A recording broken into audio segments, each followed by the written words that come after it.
Hello and welcome to another exciting episode of the Jim Stroud podcast. Today I have a very special guest. Special guest, tell us, who are you and what do you do? Hey, Jim. Thanks for having me. My name is Pyle, and I am the founder and owner of HireMyMom.com. It is a remote job platform built for small businesses seeking remote professionals and moms primarily who are looking for remote jobs. I love the name of that company, Hire My Mom. It's you can easily identify with that. That's so cool. Right. I kind of think it tugs on your heartstrings a little bit because a lot of, we all have moms, whether they're living or not, and you Yeah, know how much those moms wanted to be near their kids as much as possible and be a central part of raising them. for sure, for sure. I wanted to chat with you today about a topic that has been of interest to me for some time. That's digital nomads. For those who don't know, tell us, what is a digital nomad? Yeah, so a digital nomad is a professional who utilizes technology to perform their work remotely. So it allows them to live a location independent lifestyle. They often will change locations, deciding where to live and work based on their personal preferences, the cost of living, and just their own personal travel interests. Hmm. So the difference between a digital nomad and say a remote worker is nomads Yeah, travel and remote workers that's don't. that's the primary difference because typically a remote worker would work from a home office or a co-working space, whereas a digital nomad is more likely going to travel from different spots and explore the world. Hmm. What would you say are some of the common misconceptions about digital nomads? Like throwing a few statistics here and there, if you could. Yeah. So many people mistakenly believe that digital nomads are less committed or they're less productive because they're always traveling. Another misconception is that digital nomads, the only reason is for solely adventurous freelancers or tech workers, when in fact, the diversity of roles has significantly broadened. One statistic I found said that over 18 million US workers now claim to be digital nomads. And this is a significant increase from previous years, reflecting that there is a true growing trend of location independent work. Another stat I found is that approximately 72% of these digital nomads consider themselves traditional employees. They're Hmm. professionals that are working for a company, but they choose to do so in a remote, independent manner. I I think that in these interesting times, especially with this recent jobs report where they downgraded, a million jobs less than they thought we had. The Mhm. thought of just getting on a plane and traveling somewhere and still working, it has to be very appealing to a lot of people. I know it is to me Yes. at times like that. Is that the overall allure of being a digital nomad, just going anywhere in the world and just sort of living a nice lifestyle? I think so because the world I think has become smaller in some respects because we have Mm, social media and the internet so that you can see other countries what it's like there. You can see, obviously the influencers that travel and make some of these very remote locations look so amazing. And if you're either young and maybe you don't have a family, or some of these digital nomads do have a family, or the empty nesters, I think it's most attractive for those two groups because you're not having to, worry so much about the schooling of your kids and all the decisions that go in with having a family. now, these digital nomads, let me think in terms of bottom line here. Are they able to save companies money? I mean, hiring these people, is it cheaper to hire or more It can, expensive or? yeah, so it can be. So one benefit for businesses is that they can tap into a global workforce. So they can have access to diverse skills that may be less available locally, or maybe they're outside of their budget locally. So that's one definite benefit. Another one is employing digital nomads can reduce costs associated with office space, utilities, and local labor rates, especially this is especially valuable for startups who have a very tight budget.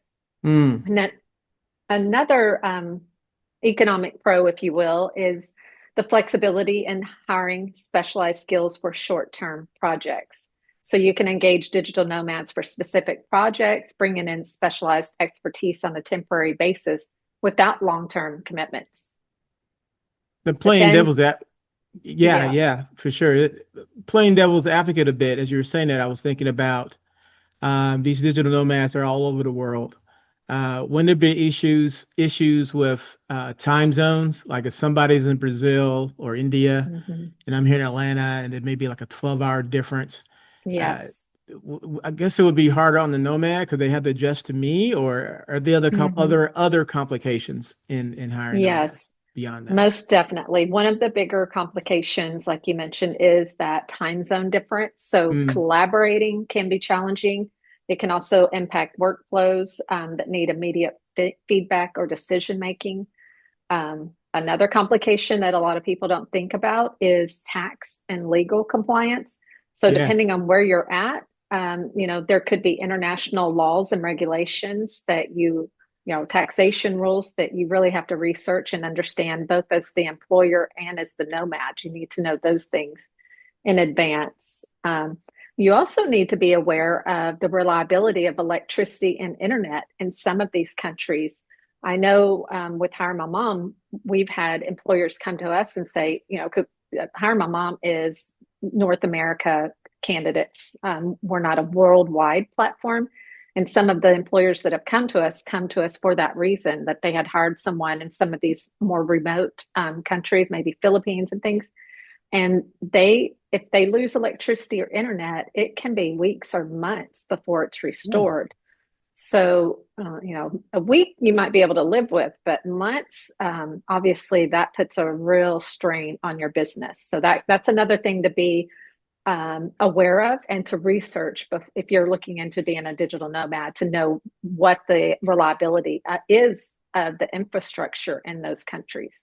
yeah, but I would think the responsibility for that would be on the worker per se than Right. the business, right? Yes, except that if the business, I mean, I guess if the business has already hired you and then you've gone to a different location, but if you're the business hiring and you know they're in that location, then you might have the opportunity to decline hiring them. Yeah. Uh, as you say that, I was thinking about a TV show. It's a guilty pleasure, 90 Day Fiance. Mhm. Don't tell anyone I watched that show. But on the show, there was this couple. They were in a van traveling through Europe, right? Which brought along its own kind of drama. But in one particular scene, one of the people um, was a digital nomad, and they were in a spot where the internet was totally down, and they were Oh, totally freaking out. They were I just bad. They were bet. like, "Oh my God, we got to go somewhere," and the other person was like, "Just relax, do it tomorrow." No, it's my job. I got to do this. You know. Yes. So yeah, really That interesting can be there. a frightening place to be, especially if you don't know where you can find internet. You know, if it's not just your specific location, but it might be, a big portion of that country if it's some kind of major knockout. Yeah, I don't have experience with satellite internet, but I I imagine that don't, would be an easy fix, I would think. mm, yep, that would probably be solve a lot of problems. Yeah. What opportunities for personal growth you think comes along with this digital nomad lifestyle? Yeah, definitely experiencing new cultures, language, environment fosters such a unique personal and professional development trajectory. And I can speak on that personally because I wasn't a digital nomad, but I was able to get my master's degree in Scotland Ooh, on a full scholarship. And so at that time, I had only been out of Texas where I live one time. So it really broadened my understanding of different cultures because I didn't just get to experience Scotland, I experienced much of Europe. So it really gave me a love of different cultures, different people, um, different foods, because I live in my little bubble where not everybody looks the same or acts the same, but it's generally similar versus going to another country. So I think that's one of the most exciting things as a digital nomad. It's also exciting to know that you can pick where you want to work, you know. So you might decide you want to work in Scotland for 6 months and then go to France for another, 6 months. So that flexibility, I think, and that freedom is another big draw for digital nomads. And then also having the ability to look at more affordable cost of living. So some countries, obviously, it's much less expensive. So if you're looking to save money, you could look at opportunities to find places to live where it's a lot less expensive than where you're from. Yeah, I know it's cheaper to live in the Philippines or in say Thailand and Vietnam for American workers. I think if someone was making, I don't know, 50 or 60K in the United States and they moved to the Philippines, they would live like kings and queens, right? That's right. Wow, that's certainly an allure. How hmm does, out of curiosity, how does that impact like the local market? Like, I know in some areas here in the States, you have gentrification, and a lot of yuppies move into a certain area, and then prices go up, and the people who live there have to go somewhere else because they can't afford it. Does that tend to happen around places digital nomads tend to frequent? Just You out of know, I haven't, curiosity. yeah, I haven't seen anything reported on that specific. That's a good question, but Mm. I'd have to dig in and see if that's something that's been talked about out there. Yeah, yeah. Also wonder about things like visas, hmm and residency laws. Right. If I'm a digital nomad and I'm working somewhere for 6 months, am I there too long? Do I have to get a visa at that point? If I go to another country and stay there 8 months or a year, do I have to get another visa for that? I mean, how does all that work? Right. That's part of the research in advance because obviously Yeah, every country is going to have different rules and laws on the different visa requirements. So navigating that and learning about that up front obviously is a super important task to do. Another thing I don't think people realize is obviously it depends on if you're an introvert or an extrovert. I'm mm, kind of in the middle. My husband's a total extrovert. So I don't see him, if he were to do this on his own, enjoying it because he would lack, constant interaction with people unless he was just getting out into the culture daily. But so that's something else to consider is isolation and the possible lack of consistent social interaction. So it can lead to, loneliness and also the fact that if you are leaving family behind, whether that's your immediate family or your extended family, that is also something to consider in how you navigate that, how often you come back home, and those sorts of things. yeah.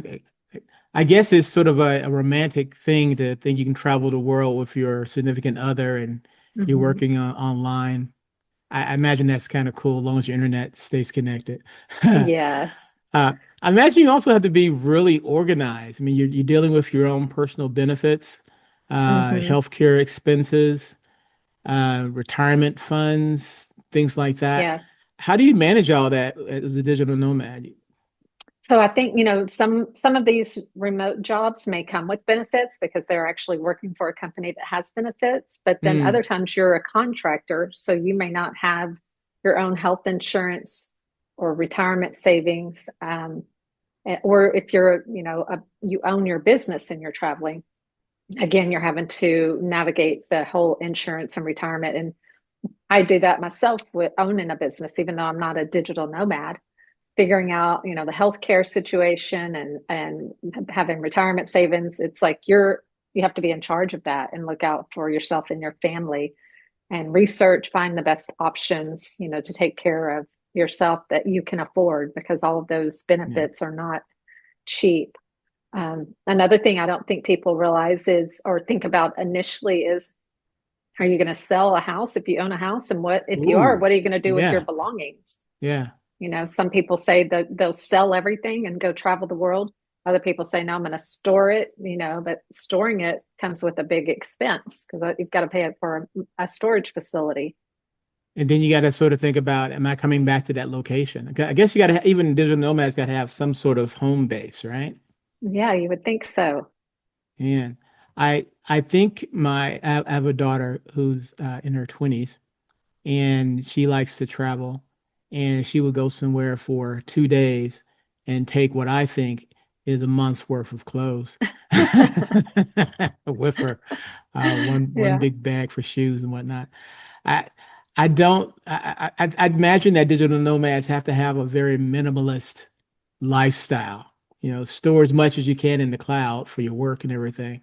Hmm. Um, but your wardrobe and where you want to go and the different temperatures, I mean, Hmm. that has to be its own kind of challenge, right? Yes.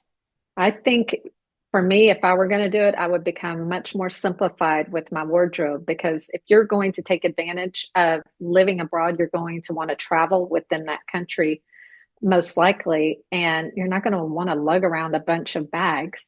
I know even going to Europe for, 10 days, having a smaller suitcase is the way to go because it's all the trains and the buses and the transportation. You're not wanting to lug your biggest suitcase around, So as hard as it is traveling light, especially for us women who like all of our different shoes with all of our different outfits and all of our different skincare routines, I think it's time where you just really have to simplify a lot so that you're not bogged down with a lot of stuff and a lot of bags. Yeah, I guess that's where the backpacking through Europe meme sort of comes from, right? Yes, Take everything in the absolutely. backpack. Yes. Would you say about the reliability of digital nomads versus remote workers or any kind of worker for that matter? Yeah. The statistics have shown that they're just as reliable as traditional workers. And I think, Mm, similarly as when I first was launching Hire My Mom 18 years ago, I had an established audience of women through a previous website I had created. And so I knew that women could work from home and do a great job because I had been around it for, at that time, about 14 years, seeing how women like myself were very passionate about our careers, but mm. also very passionate about our families. So when I launched Hire My Mom, I was like, okay, now I have to get businesses to see this and believe it.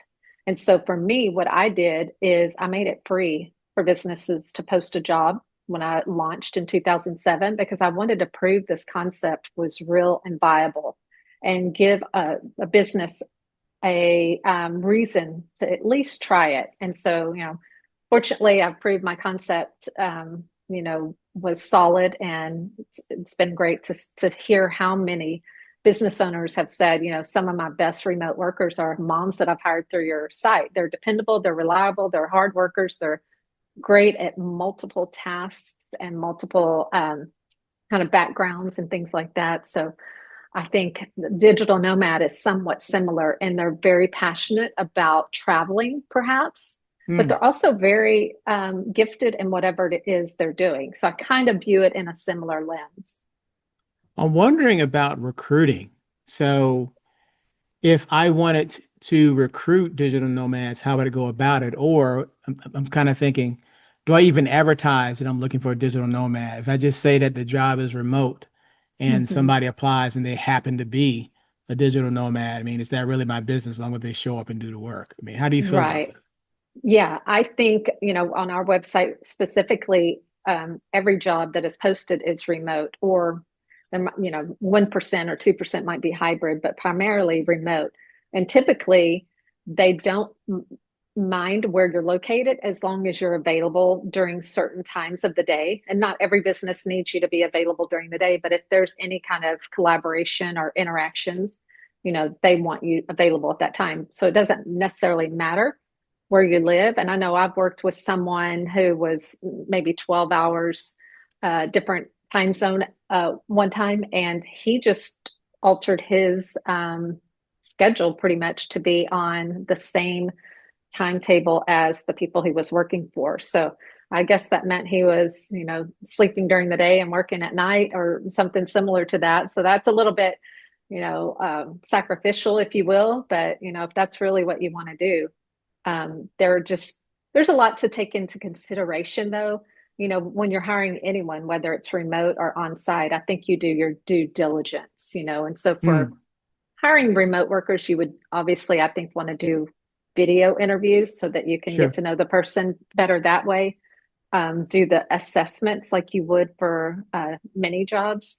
And then always ask for references. And if it is a remote role, then hopefully they have other remote jobs that you can speak to that employer to learn about what type of employee were they, what type of work did they do, were they dependable, reliable, and all of those things.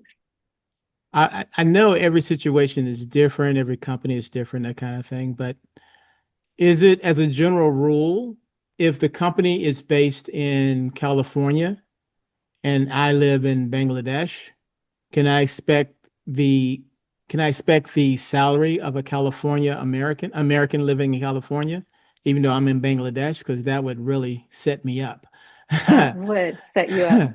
And I have a feeling that the salary would not be the same because they're probably hiring someone in Bangladesh for significant money savings.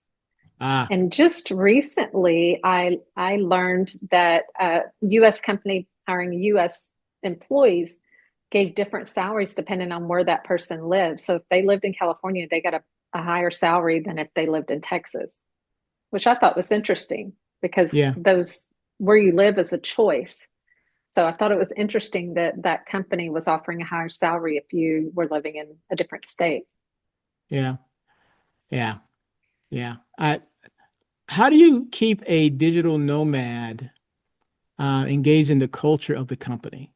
I mean, they're Yes, traveling, there's time zone differences, whatever, but they have to still be connected to the company to work there. yes, How do most definitely. how do managers manage that? I think there's a few tips. One of them is, clear communication policies using shared project management tools like Asana, Slack, Trello, and having at least some overlapping work hours, like we spoke about. Scheduled team meetings at least weekly, so that person or those people that aren't in the same location all feel a part of the team. Also, I think it's good to consider in-person retreats or team meetings, periodically once or twice a year so that there can be in-person bonding and fostering of trust and relationships as well. So I guess what I'm hearing is you treat digital nomads just like your remote workers, basically, because Yes, they yes, essentially they are. They're just not in the same spot all the time. that's right. Wow. Any other retention strategies you could suggest to keep these nomads in place, so to speak? Because I I think, imagine I would say I imagine if they hear the siren song of another job that can take them to Japan or some other place, they may jump on yes, that. yes. I think when you hire in the beginning, if you're hiring for alignment with your culture, your values, your mission, and that person truly feels a part of the company and the team, and it feels instrumental, then the offer of other jobs isn't as alluring because even if you're making more money or going to a new place, is that company going to be as great of a fit? Are they going to treat you as well? Are they going to appreciate you as much?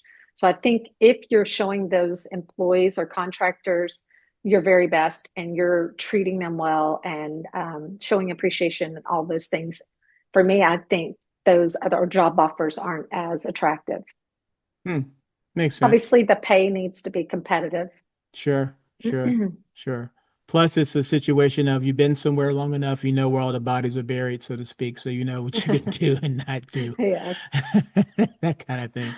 Because I that's right. imagine it would be a very bad feeling to leave one job for another. You're in a different country, and then you say something or do something that you would have gotten away with easy at your previous company, but the company you're with now doesn't like that and they let you go. And now you're stuck in a different country. Wow. Mhm. That's that can be scary. I guess That it sort could of be. comes down to keeping an emergency fund too, I imagine. Digital nomads just do. Absolutely.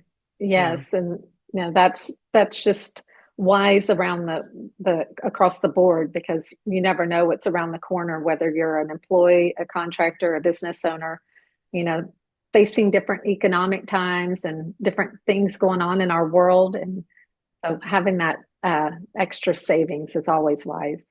true, true. The only constant is change, as they say. We're definitely going through a lot of changes. For the benefit of the manager listening, what's one key thing that you just want every manager or HR leader to know about the digital nomad lifestyle that can benefit their company? I think you you hire for the individual and you hire for the, like I said, the fit for your Mm, company. And if you can work with occasional, different time zone obstacles and that sort of thing, then I feel like you don't have anything to lose and everything to gain because you may find that they are your best employee or contractor and they just happen to live in a different place. very good. Very good. Yeah, you mentioned a lot, but if somebody wanted more resources, like I know you have like a Hire My Mom recruiting guide or something like that. Yes. How can they find that and other resources that you may have available? Yeah, thank you. So, yeah, we have our free smart hiring guide, and it's for whether you've hired once or multiple times. It has a lot of good resources, things like common mistakes to avoid. It has a sample remote job post template. It has hourly fees, what you can expect to pay in the US. It has go to ready to go action steps and much more. So you can get that. It's free. It's at hiremymom.com/podcast. And then if you want to connect on social media, I would love to connect. We are on most every social media platform at Hire My Mom, or you can connect with me on LinkedIn at Lesley Pyle, Pyle. Very good. And make it even easier for those listening. I'll put it in the podcast description. So all you got to do is click. Awesome. Love it. But Lesley Pyle, I have enjoyed this conversation. I know a lot more about the digital nomad lifestyle now than I did before. Thank you so much for your time and for being on the Jim Stroud podcast. Thank you, Jim. It was my pleasure.